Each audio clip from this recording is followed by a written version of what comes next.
All right, everyone, welcome back into another NBA DFS video. Got the live stream here for this Friday slate.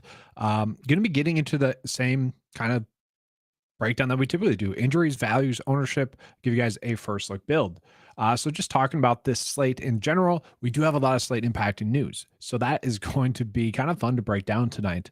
Do want to tell you guys as well, we will be doing a live stream in the Occupy Fantasy Discord chat as well tonight. So you guys get the kind of early look live stream, the first look thoughts, and then also we'll be giving you guys the breakdown of the live stream in the Discord chat. And the link to that is going to be in the description below. If you guys have any questions during this live stream, make sure to get those in as well. So let's go ahead and get into the injury news to start.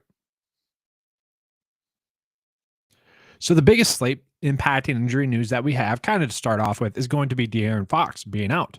Now, we do have a lot of slate impacting injury news, so we'll be touching on that as well. But I think the biggest one would be Fox being out. Looking at it right now, just pulling up the projected starting lineup, it's going to be Davion Mitchell, Kevin Huerter, Harrison Barnes, Keegan Murray, and then Sabonis. Okay, so just looking at the minute allocation for them,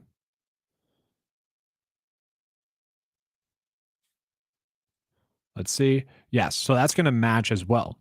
So we can kind of see, based off of that injury news with Fox being out, we can kind of see all of them are gaining some ownership. They're all going to be pretty good plays. We can kind of see that by the value rating as well. All these are going to be good plays. Okay, what I'm kind of surprised about is that Davion Mitchell is not getting more chalk. I thought kind of as price tag on DraftKings, he was going to be like 50% owned. Okay, I'm a little bit shocked by that. And if we look at the minutes with Fox off the court, it is Mitchell as the player that's getting the most minutes. Now, he doesn't have like the highest production with Fox off the court. And that could easily be the reason why people are kind of weary of him. But he does average 11.6 points per 36, about 4.7 assists, about 3 rebounds, and about 25 fantasy points per 36. So the question is, how many minutes are we projecting him to get? Around 28 or 29. So that still should be enough to go out and have a really solid day. And that is something that to me is going to be highly intriguing. And then he averages about 5.2 more points per 36 fantasy wise. So, would we take 18 to 17 DK points at the minimum price? I would say so, yes, especially given this matchup with Indy where it's going to be a higher pace matchup. That to me is going to be pretty intriguing. So he is someone at his current price tag that I think is going to be a pretty strong price point play. Now, looking at it as well, Kevin Huerter is going to be a decent play. Okay. Wouldn't be surprising to see like Malik Monk get a little bit of extra run. And let's see kind of what we're seeing here. 26 for Monk, Murray 32. Yeah, I think like Kevin Huerter at his price tag, 5.4, that's a cheap price tag. And obviously Sabonis as well. He is someone that doesn't really see a big bump in like usage or really anything like that. Fantasy point production, a 2% bump in usage, and about a 1.4 bump in DK points. The thing with it is, I think in this matchup against the Pacers, given the fact that Fox is out, we are just going to see him be a much safer play as a whole. Like up until last night's game against, or 2 nights ago game against the Spurs, Sabonis had been a little bit lacking upside. Okay. And we finally saw that upside happen again. Okay. We kind of explained why. You saw the games against Minnesota. Well, that's going against Rudy Gobert. Toronto's a tough defense. Philly kind of a tough matchup. And so this is going to be one of those matchups that's going to be a good matchup. So I think he's going to be a nice, safe, high floor play. But at 10K, it is tough. He only averages about 47 fantasy points per 36 with Fox off the court. So a very strong price point play. But if we were to kind of fade anyone, given his high ownership, I think it would be Sabonis. Obviously on FanDuel, much more intriguing of a play though, where you can play him at power forward and center. And we can get him at 9.9. That is a very cheap price tag. So I'm a little bit shocked that he's not higher owned on FanDuel. To me, that would have been the move. But on DraftKings, I feel like he's just a little bit too priced up. And then getting into some more injury news that we have, a lot of the Spurs players are going to be out tonight. Okay. So the biggest issue with that game wise is it's going to be a blowout. Okay. The Spurs are probably going to get blown out in the first half. and it should be ugly in theory. James Harden was just snubbed from the All-Star voting. And so maybe he's going to be a little bit more motivated to play well. Joel Embiid's been a little bit more motivated to play well recently. So we do have to worry about that. So let's look at this. 9.5, that's actually lower for the line than it was this morning. I think it was 10.5 to start this morning.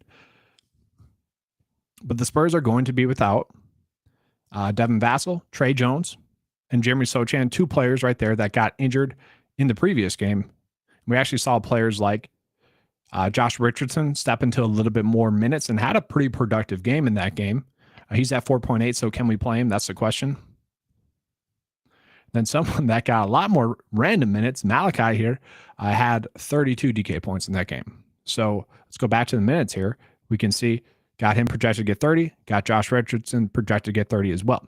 What I find very interesting is just how chalky Josh Richardson is on both slates. Because at around 5K, especially on FanDuel, I don't feel like it's a lock and load play. Like he should be a very strong price point play. Don't get me wrong. But I don't think he's someone that, oh, he's chalky, I need a roster him type situation where he's a lock and load play. I found that to be very, very surprising there. So I'm not going to say he's like a lock and load. And if we were to just look at the per 36 numbers, it is Malachi popping up there as the guy that produces the most. So you could easily start out your builds tonight with a 3K play and a 3.6 K play on DraftKings. So you could easily go shooting guard here. And then I'll go back into Mitchell as well. Just kind of start out. And it's kind of just a crazy start there. Like we have a lot to pay up for then for some of the studs on this slate. But looking at the other players, it's actually Doug McDermott. Doug McDermott gets a lot of run as well. The second most minutes with those four players off the court. And then obviously with it being those four, it's going to be a pretty small sample size on the season. But he gets the second most minutes. Let's see how many minutes we have him projected to get. Only about 23. So that wouldn't be really a boost at all. And I would say that's probably about right. Maybe gets 25 or so. But we got someone like Josh Richardson, who gets the third most minutes with those far off the court, getting a bump in minutes. What I could find interesting is maybe someone like, and I doubt they'll do this, but maybe someone like Zach Collins gets a little bit more run. Maybe they run out. They won't do this, but maybe he just gets a little bit more extended run in this game. 23 minutes, 24 minutes. And there's like a big drop in the minutes per 36 with those far off the court. It's Malachi, it goes McDermott, it goes Richardson, and then a big drop to Zach Collins, Stanley Johnson. So it's kind of tough to say exactly what they're going to do. But at the same time, this is going to be the first slate in which we really have some predictability in terms of who are going to be the players that get the minutes for the Spurs. The biggest question with the Spurs, and that's kind of why I like Zach Collins, is how long can they keep that game close? Because if they do keep it close, then Jakob Poeltl is going to be a very strong GPP play. If they don't keep it close, then somebody like Zach Collins is going to be a much better play. Same thing with Keldon Johnson. Like, sure, if they keep it close, he's probably going to be someone we're looking at. Same thing kind of with Josh Richardson. There's no reason to really get him a ton of run tonight if it's a blowout. But at the same time, who would they turn to? That'd be the biggest question. Okay. And he did get recalled from the G League. So just something to watch for there as well. And so that brings up an interesting point with the other side of the basketball in this game. With the Spurs players all being banged up, it probably will be a blowout. And maybe it wouldn't be shocking to see like someone like Embiid sit tonight because of that. You know, just kind of a scheduled rest day. But the issue with that is got the All-Star game coming up and whatnot. No real need to like rest someone like him, but we could see that happen. That would not be shocking to me. So from there, like if you were to said, obviously we'd be looking at James Harden, who has just been on a pretty good stretch. It does feel like he's been priced up a little bit too much, but if we were getting news that Embiid were to sit, then you'd be looking at Harden. Then you'd kind of just be looking at everyone else. Like they all kind of get a decent bump, but they're all kind of already priced adjusted for that potential. So that'd be partially a worry.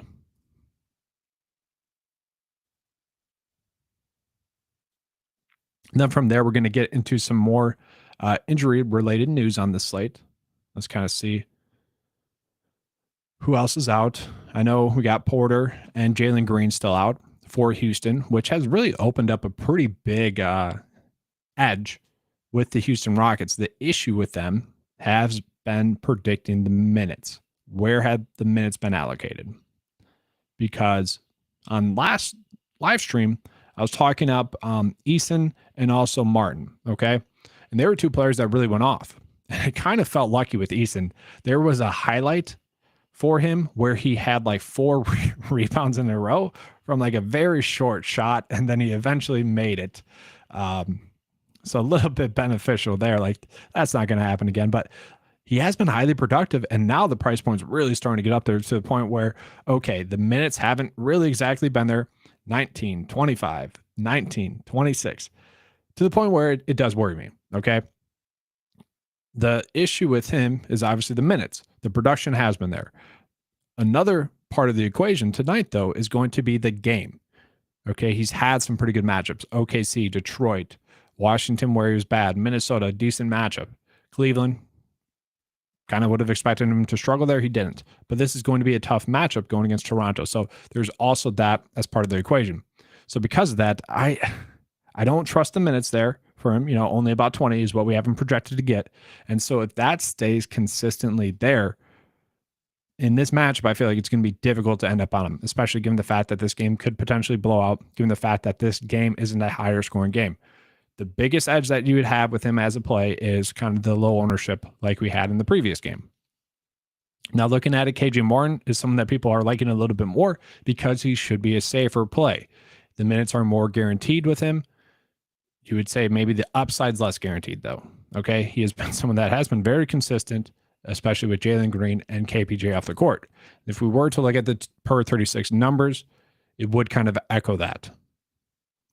So looking at it, KJ Martin averages about 33 fantasy points per 36, and he has been someone that has been consistently getting some minutes. So we like that there. Scoring points, about 19.3, about 7.5 rebounds. So all pretty good stuff there from him. But if we look at Eason, and he's not going to get the minutes once again, but averages about 46 points per 36. And he could get half of that. So that's kind of the worry. But he has been someone that's been going off. Knicks was someone that had a lot of run, finally had a productive game, and so he finally saw a price bump. His per 36 numbers are not the best. They're only about 22. But if we can get him getting a lot of minutes again, like, he is someone that we should be considering. He finally got some rebounds, finally got some assists. Went 3 for 9, which wasn't great. Still kind of not shooting the ball well. 0 for 4 from 3-ball land. Like, that's not good either, but could be someone you're looking at value price point wise. If you're worried about like the chalk with these two, that could be a potential pivot that you are making tonight. Let me just confirm kind of what the starting lineup's looking like. Okay, it's still looking like he's in. We do have to wonder or worry about Smith as well. If he were to sit, that would open up maybe some more minutes for Eason, and then it'd be tough not to like him.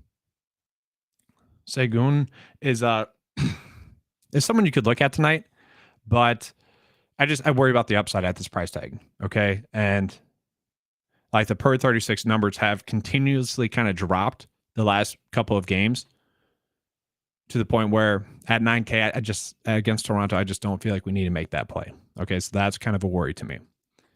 If you guys have any questions here while we're closing up the injury section, get those in and I'll answer them at the end of the segment. So just looking at some other teams with injury situations, the biggest one would probably be Yusuf Nurkic, still out or projected out tonight. So we'll pull that up. And I find this interesting because with him out, it could also benefit some of the Washington Wizards players. So we'll just start with the Portland side, though.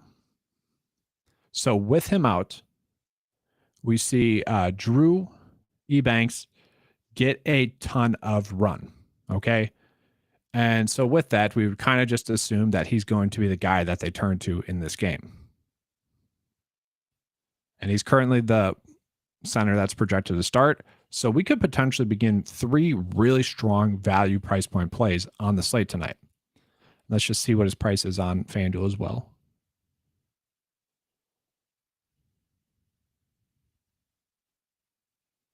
So let's see.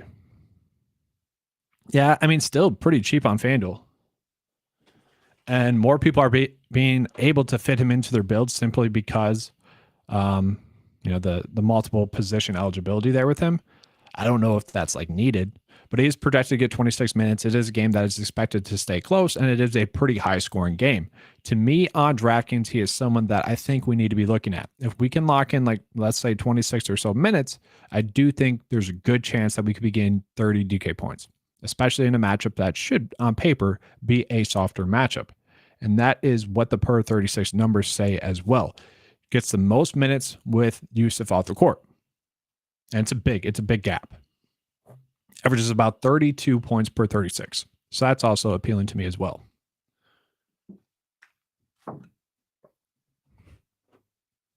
So with that, I don't want to say he's a lock. I never want to say anyone's a lock, but he does feel like a very strong price point play. So where do we go from there? Does Damian Lillard, see an increase in production?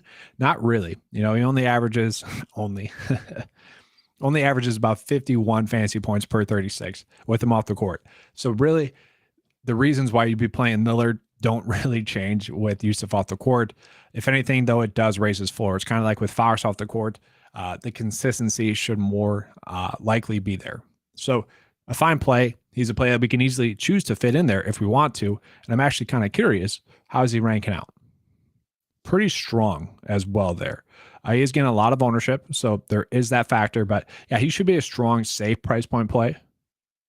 The two players that benefit the most are actually going to be Simons, who the price point might be a little bit too high for you. And this is in terms of consistency, not really fancy point production. And Jeremy Grant as well. And once again, I mean that in terms of consistency. Like, they're just going to push out more consistent numbers, most likely tonight, than if he was on the court. They're going to soak up a little bit more usage, and that's why they should be a little bit more productive. Like Simons, it's about 7.1 more usage, and Jeremy Grant, it's about 2.5% more usage per 36. Okay, so that's where they should be more consistent as fantasy producers while Yusuf is out. The issue with those few plays is that they're all priced up a little bit too much. And so as it sits right now, I feel like we kind of covered the significant injury news that's out there. And we'll just talk about Boston real quick. So Smart is still out. A player that I've liked has been Derek White, kind of given his price tag. And he has been like a highly productive player with Smart off the court. I don't feel like we need to play him. If you end up on him to close out your build, you're fine with it. That's kind of the situation there. And then looking at the other side of the basketball here, the Suns, they're still pretty banged up. So it's kind of the same players that you had already been on, you'd want to be on again. CP3 is coming off of such a terrible night. Maybe he has a better night tonight. Now, the matchup isn't great against Boston, and that does worry me, but he's not going to have a worse night, obviously. So you could easily roster him if you chose to target someone based off of just positive regression. He had a terrible game last game, so that means he's more likely to have a good game tonight. I don't mind that approach. At the same time, I'd probably feel like we'd be forcing it in there a little bit. So let's go ahead and see if we have any questions here. Would you play Knicks or Suggs? Last man. Let's see Suggs' price point. Is this on DraftKings, I'm assuming? Let's see.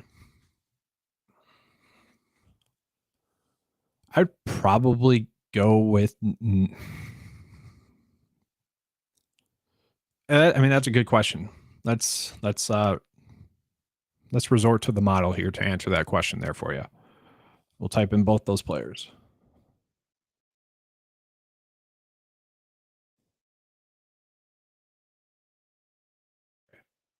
So OF index rating of about 5.4, DK value rank of about 3.4. Okay. And so I'll look at Suggs. Suggs is slightly worse. Okay. So there you go. Yeah, it's close. I mean, I get the question. That's actually a pretty strong question. I mean, personally, I think I'd rather go with one of these two players that were already on here, given their price tags. And maybe that way you can afford to pay up for someone else that's a little bit better of a play. But it is a good question. All right, so we're going to go ahead and get on into the next segment here. It's going to be looking at the values. So we'll start off with FanDuel value, looking at it right now. Who are the best values that we're getting on this slate? Alec Burks popping up there. You know, that's a price point thing. I get it, especially on FanDuel where, you know, he's 5K. I don't feel like he's a need to play on DraftKings, though. Davion Mitchell is chalk, and he should be chalk, but he's going to be one of the better values that are out there, both on FanDuel and DraftKings. Monte Morris is still at a cheap price tag. I'm fine with that. Trenton, a decent play as well. I mean, he's at a cheap price tag. I feel like you're choosing one of these two, one of the two bigs for Portland.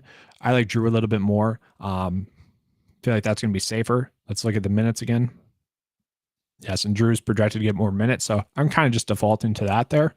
It does feel like a situation in which, I don't want to say like all of your builds need to have one or the other, but all of your builds should have a rule set to include it as I want one or the other in a lot of my builds, pretty much. Eric Gordon, you know, fine price point play. He's a guy that can get hot shooting the basketball. Don't mind that. Kevin Huerter, I like. PJ Washington popping up there. That's a little bit shocking. Look at the ownership projection difference there. That's pretty crazy. 1% on DraftKings, 12% on FanDuel. That is very interesting there. Typically, you don't see that big of a spread. I mean, LaMelo Ball, but it's a different price tag. I kind of mean for like just 1% to 12. Basically, no one's playing him, and then 12. That's kind of crazy there. Let's look at DK value here. So Davion Mitchell again popping up there. No shock there. And then Malachi as well. No shock there. No real shocks on the top end. Where we're starting to get a little bit surprising, Aaron Naismith on the top end, Andrew Nembhard popping up there, Alec Burks still, Al Horford. Al Horford seems to always be popping up there. Just because he can go off on any slate, really. I don't know if we trust that. Josh Richardson, I'm fine with. Clint Capella, I'm fine with. Gafford, I'm fine with. Harrison Barnes, I'm fine with. Like, these are all fine. The biggest edges that we're getting pricing-wise are going to be these top four. Okay, so those would be the four that I would want to go out of my way to play the most. And it's surprising that Aaron is getting the most kind of ownership than some of these other guys right there. So, I don't know, just kind of interesting there, I thought.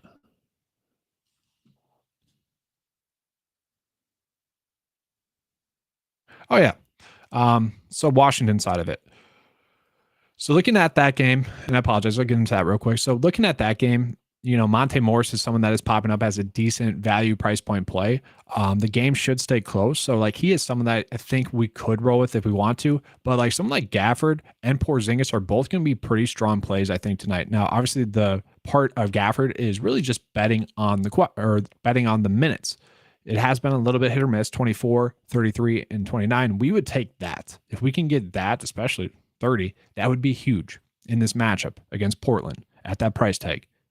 I would love that. And let's see how many minutes we have him projected to get. 4. So like in theory, and that's why he's popping up as a pretty strong DK value play, he should be a good play. He should be someone that we could definitely gain a decent amount of leverage on the field. Okay. The issue with that is, and the issue with any center play is that you're limited with the amount of centers you can play. You know, 1 on FanDuel, 2 on DraftKings. That'd be the issue. Now, Porzingis is a play that I personally think could really go off and break the slate, kind of given the dynamic of this game right now. Okay. If you look at like Prize Picks, they have his over and under rebounds set at like 10, I think, or maybe 9.5. Either way, it's a very high number. Okay. So maybe gets a little bit more involved, you know, assist wise, like he had been a couple of games. He's not going to get 5 blocks. He's not going to get 3 rebounds, but hopefully he doesn't get 5 personal fouls and turnovers as well. So I do think there's a good chance that we get around 45 to, let's say, 55 fantasy points out of him tonight. It's a pretty strong matchup. I don't mind that play. So I think these two are going to benefit the most. And obviously, if like Porzingis struggles, then maybe someone like Kuzma steps up. And then just pulling up Bradley Beal as well. Finally had a good game. Finally, right? 30 minutes, 8 for 14, 3 for 6. You know, good stuff there. had his rebounds, had his assists, 21 points. It was back to the Bradley Beal that we were accustomed to really before the injury and, last season as well. So a GPP only play, but if we're going to see more of this potential, obviously we would like that. I think it's worth the risk.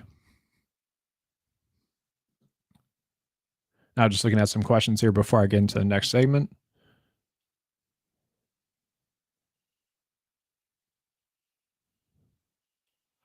So I'll pull up Tatum here real quick. So the question is about Tatum, like what's going on with him? Why is he low owned? And to answer your question, I don't. It's the pricing thing, like that's why he's low owned. But I don't think it's because of the blowout risk. I think it's purely because of the pricing.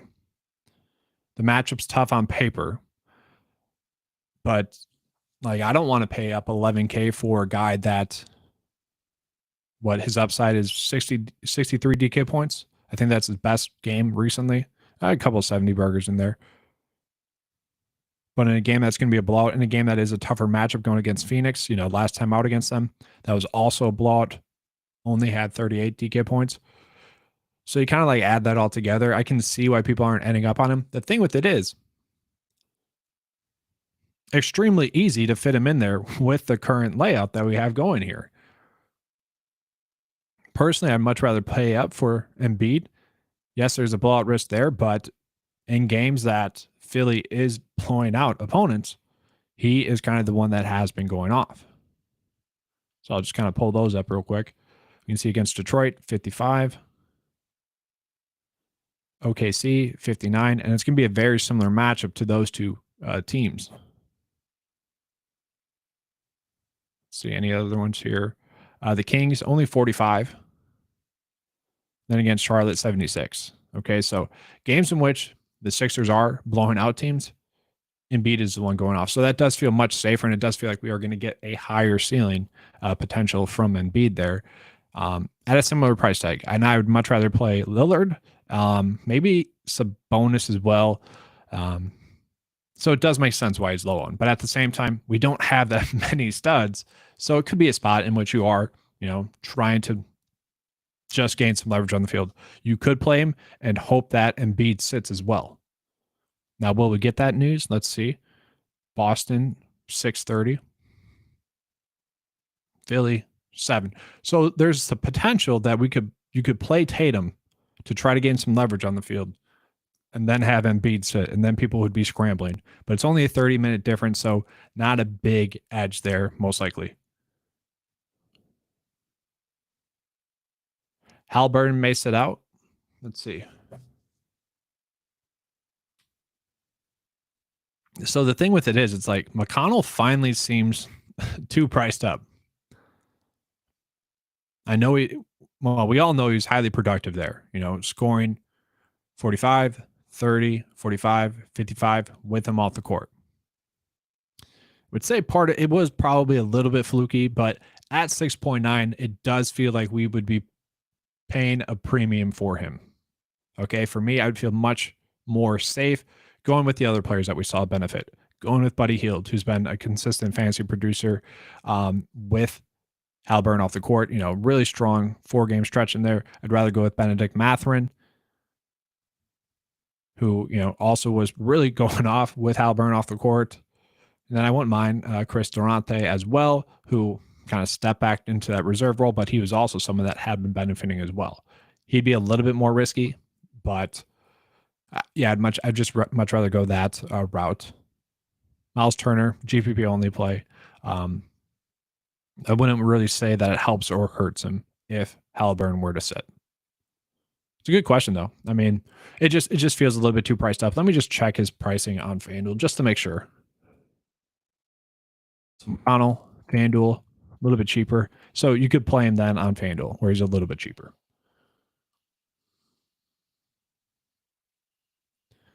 Yeah, it's Sabonis, Tatum, and Edwards in the same lineup. Yeah, I think that's the route to go tonight is to pay up for the studs. Who's your top 3 owned on FanDuel right now? All right, well, hey, good question. Let's go ahead and get into the ownership segment of this episode.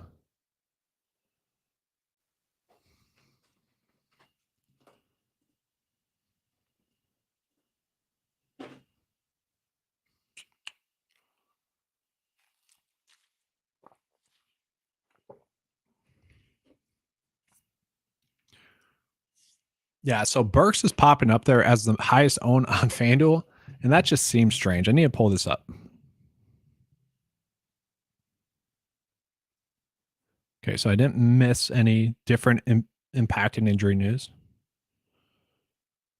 Just seems strange. It's the matchup with Charlotte for sure, and it is the price point. Went off against him last time. It just feels too high. I mean, does it not? It feels too high. 43. I could see 15. 15 makes perfect sense. Like, strong matchup, went off against him last time, cheap price tag. It's strange. It's the multiple position eligibility as well. That helps. LaMelo Ball popping up there a decent amount. 9.1, cheap price tag. And let's see. I kind of like to look at this sometimes. Where is it? Here we go. Is LaMelo Ball kind of the starting point? Yeah, he's the starting point for people tonight on FanDuel. So I sorted by the salary on top just to get the studs in there. And so people are starting their lineups out with him, then going Sabonis, Harden, Markkanen. So just interesting there. Josh Richardson, that feels like people are trying to force that in there, trying to make it work. I'd rather go Mitchell. Let's see here. Kevin Huerter should be a strong price point play. We'll say Sabonis on FanDuel is someone that I feel comfortable, playing him, especially more so on FanDuel. I do think James Harden, just in general, we're getting him at 12% on DraftKings, 22% on FanDuel. I think it's a interesting logic. So a lot of the Sixers fans were complaining that Drew Holiday was an all-star over James Harden. I don't think anyone like in the NBA would say that was like a significant snub. Okay.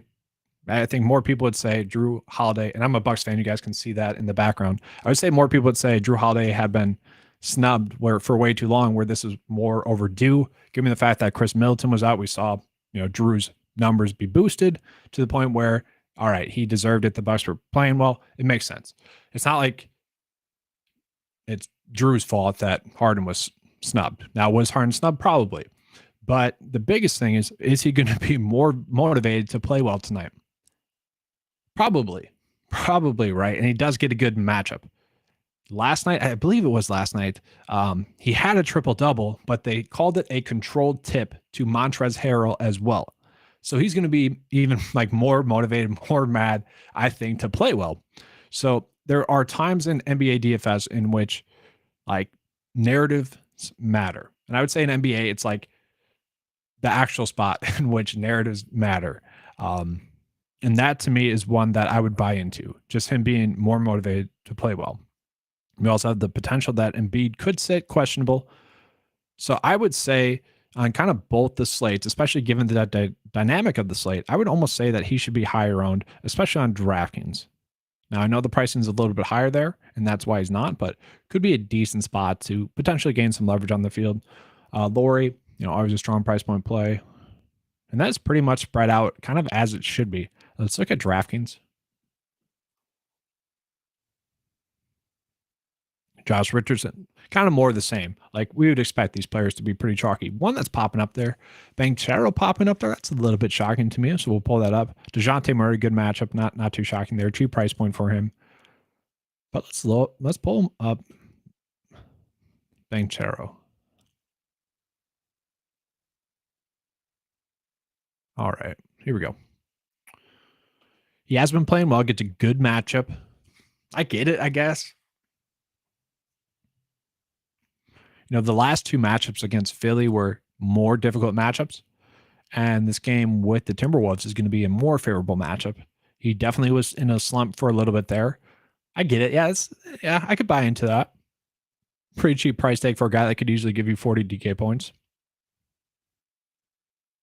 Trying to see if they played Minnesota. I don't believe so.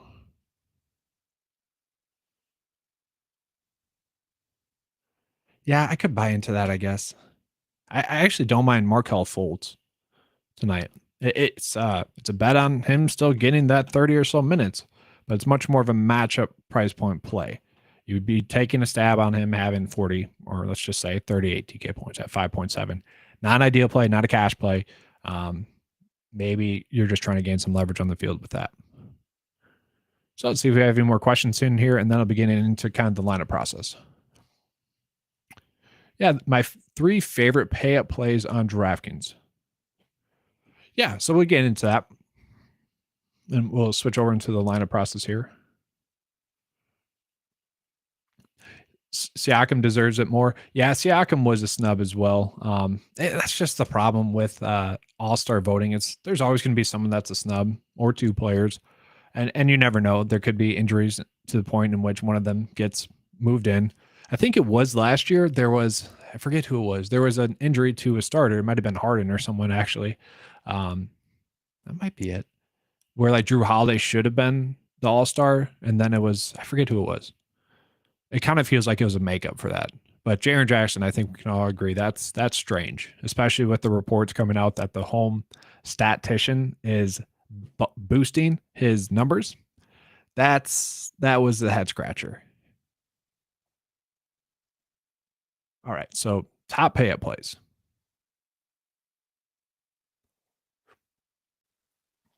So looking at it to me, I do think like Embiid, he's the highest priced player on the slate, but I think, given the game, if they do blow him out, he's going to be the reason why they're blowing them out, and he's just going to go out and have a good game. I would say his chances to get a double-double are extremely high.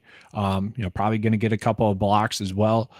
He is someone that I would be trying to pay up for, especially on the slate in which we can. The one issue that we have with that is there are some decent center price point plays. So you got to figure out if you want to prioritize two centers or more guards, because there is a lot of guards value out there. So we could just potentially roll with four guards instead.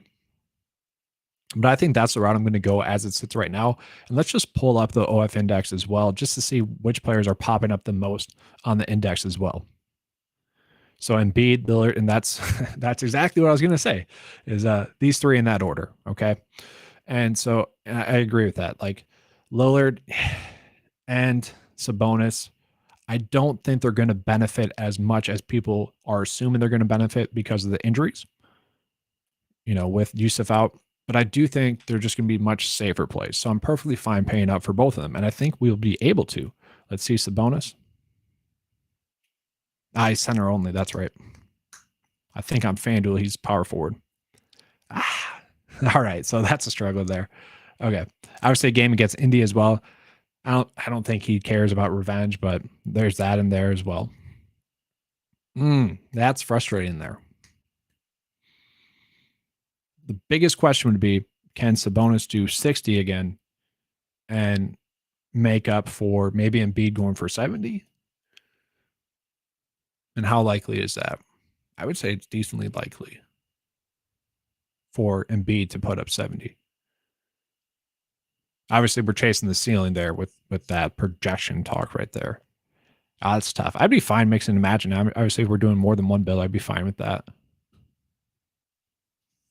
Let's see who else the index has popping up there. Tatum, yeah, like I said, I'm fine with Tatum.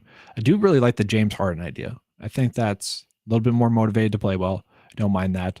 And then there was a question about like Fred VanVleet and LaMelo Ball. We'll talk about those two real quick. So if you guys have been watching the coverage, especially my coverage on this channel, and like Chuck has mentioned this as well on the live streams, it's like Fred VanVleet has simply been too cheap for too long. It just doesn't make sense. Like, what is going on with this price tag? He gets another good matchup going against Houston. It is just strange. Like, the chances are he is going to have a bad game sooner rather than later, just given the fact that he has been on a tear. What is it? 1, 2, 3, 4, 5, 6, 7, 8, 9, 10 straight games of over 40 DK points, and he's still priced at 8.3 in a good matchup going against Houston. Yeah, sure, we worry about the blowout potential, but it's in their favor. So chances are if they're blowing a team out, it's going to be because he's going off. It's just a strange price point for a guy that has been getting 38 minutes or so as well. I don't really get what's going on there. It is a play that I like a lot. Okay. And I've been on him a decent amount over the past like 2 weeks now. because the price point has been strange. So I will continue to roster him. He is someone, especially in single entries, I would be prioritizing. Okay. So it is a strange price. It's weird. I don't get why they don't price adjust that much.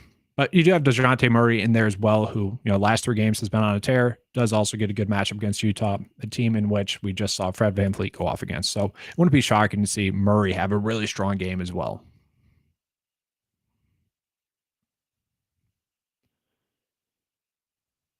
And then where's LaMelo? So LaMelo, to me, he feels a little bit priced up. Okay.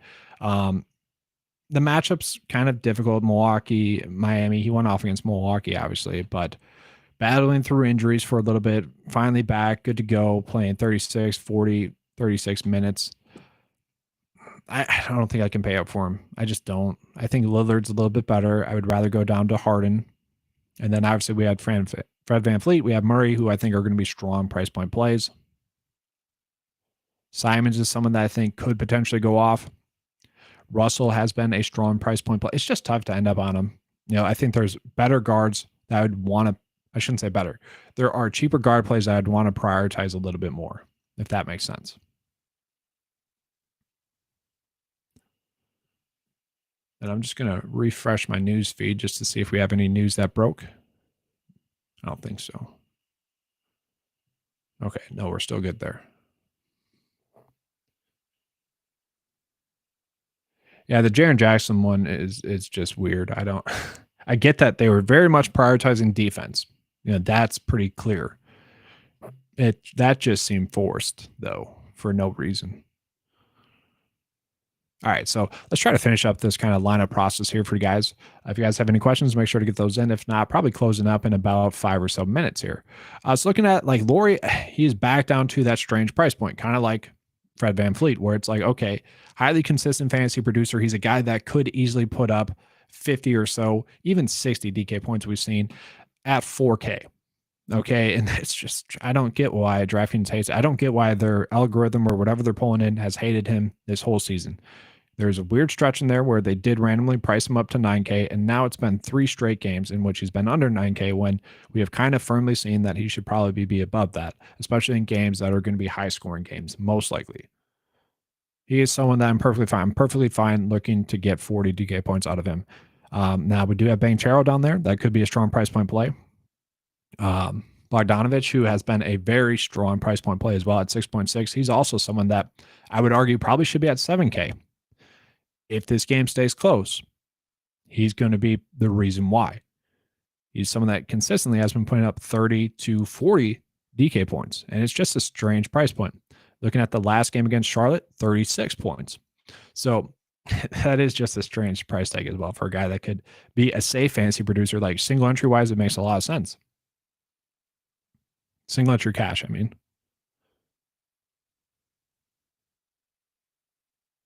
Then from there, like I like KJ Martin a decent amount. If we get news that Smith is out, then I think we can get to Eason.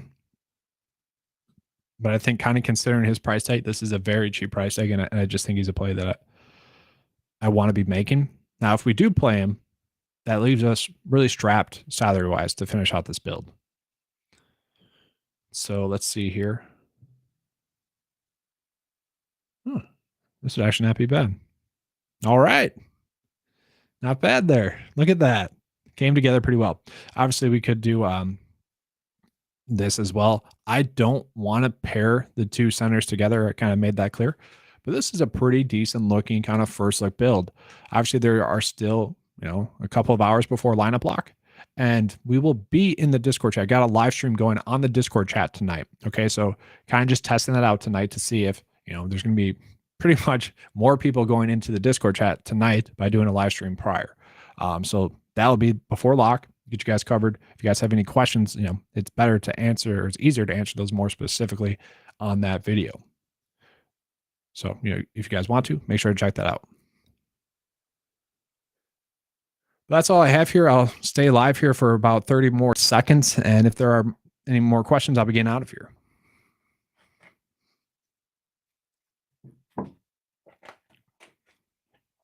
And I don't know if you guys have noticed, but the first look builds have been pretty solid, especially with like an hour to an hour and a half before lineup lock, where yeah, there are a couple of changes that we can make, but been some of the higher scores on the slate we've been pulling in there. So, you know, for what that's worth, it's been fun there.